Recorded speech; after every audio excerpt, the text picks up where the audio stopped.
দিলাম এটা।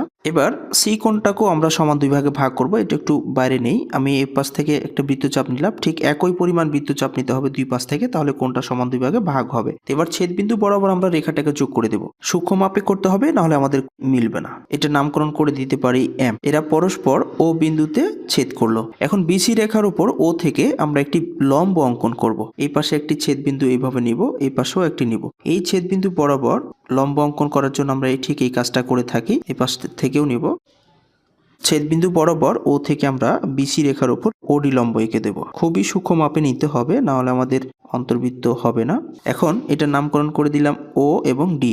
এখন ওডি এর সমান ব্যাসার্ধ নিয়ে আমরা একটি কি করব, বৃত্ত অঙ্কন করবো। তো আমি এখানে ওডি এর সমান ব্যাসার্ধ নিলাম, নেওয়ার পরে এরকম করে বৃত্তটি আমরা ঘোরাবো। যদি বৃত্তটি তিনটি বাহুকে সুন্দরভাবে স্পর্শ করে, তাহলে আমাদের চিত্রটি হয়ে যাবে। এই হচ্ছে আমাদের এবিসি সমবাহু ত্রিভুজের অন্তর্বৃত্ত, যা প্রত্যেকটি বাহুকে সুন্দর